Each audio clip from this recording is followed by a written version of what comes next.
You ever notice how some people treat their Friday night plans like a sacred ritual? They're out there, dressed up, hopping from bar to bar, posting stories every 20 minutes. Meanwhile, you're at home in your comfiest clothes and, honestly, you couldn't be happier. Society looks at you like you're missing out, like something's wrong. They whisper words like antisocial or boring. But here's the thing. If walking through your front door and closing out the world feels less like hiding and more like finally exhaling, there's actually a powerful psychological reason for it. And no, you're not broken.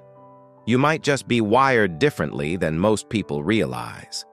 Let's start with the first trait. If you genuinely love staying home, you probably have what psychologists call a low tolerance for performative socializing. You've been to those parties, right?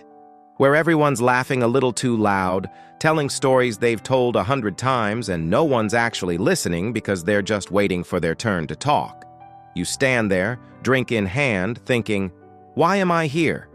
It's not that you hate people, it's that you can't stand the fakeness of it all, the small talk, the forced smiles, the exhausting theater of pretending to care about someone's vacation photos for the third time. Psychology backs this up. Research shows that people who prefer solitude often score higher on authenticity scales. Your brain literally rejects environments where everyone's wearing a mask. And here's the kicker. You'd rather sit in complete silence than waste your energy on conversations that go nowhere. Your home is one place where you don't have to perform. You don't have to laugh at jokes that aren't funny. You don't have to explain why you need space. You just exist, and that's enough. Then there's the second trait, and this one's fascinating. You likely possess high sensory intelligence. Now, for most people, a packed restaurant or a crowded mall is just a normal Tuesday. But for you, it feels like your nervous system is under attack. The fluorescent lights are too bright, the music's too loud, there are too many voices overlapping, and you can feel your brain starting to short-circuit. Environmental psychology calls this sensory processing sensitivity, and it's not a weakness, it's actually a strength. Think about it. When you're at home, you're not just sitting there doing nothing. You're curating your entire environment. The lighting's just right. The temperature's perfect. The noise level is exactly what your brain needs to function. You've turned your space into a high-performance zone, optimized for your nervous system. While everyone else is overstimulating themselves into exhaustion, you're protecting your energy like the valuable resource it is. You're not avoiding life. You're managing it brilliantly. But here's where it gets even more interesting. The third trait is something most people completely miss. If you love being home, you probably view your space as a laboratory of self-discovery. Society thinks you're doing nothing, just wasting time on the couch. But you're busy. You're reading, creating, learning, building something. Maybe you're deep into a creative project. Maybe you're mastering a new skill. Maybe you're just thinking, really thinking, about ideas that matter to you. Research into flow states shows that deep creativity and meaningful work require one critical ingredient: the absence of interruption. Your home is where your tools are. It's where you can dive into complex problems without someone asking what you do for a living every 5 minutes. You're not isolating yourself from the world. You're incubating the ideas that will eventually change your world.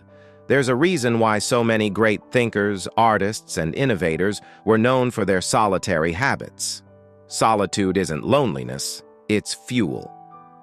And finally, there's the fourth trait, and this one might hit closest to home.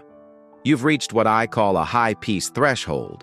Maybe you had a chaotic childhood. Maybe you survived a toxic workplace or a draining friendship group. But somewhere along the way, you realize something profound. Drama is the most expensive thing in the world, and you refuse to pay the price anymore. You've probably had friends who only showed up to dump their problems on you. Social circles that thrived on gossip and negativity. Environments that demanded you shrink yourself to fit in. And one day, you just stopped. You set a physical boundary by staying home, and it felt like freedom. According to the Savannah theory of happiness, highly intelligent people actually report lower life satisfaction when they socialize frequently. Why? Because they're focused on long-term growth. not short-term validation. A quiet evening with a book, a pet, or someone who truly gets you provides more genuine joy than a crowded bar ever could. You're not lonely. You're peaceful. And to people who are addicted to chaos, peace looks like boredom. But to you, it looks like the life you've always wanted. Here's the truth no one tells you. Loving your home isn't a character flaw. It's a sign of self-sufficiency. It means you've built a life you don't need to constantly escape from. You haven't withdrawn from the world. You've just built a better one inside your own four walls. So, which of these traits resonated with you the most? Are you the one who can't stand fake conversations, or are you protecting your sensory system like a boss? Maybe you're deep in your creative laboratory right now, or you've simply chosen peace over chaos. Drop a comment and let me know. And hit that subscribe button, because we're just getting started on understanding why your brain works the way it does.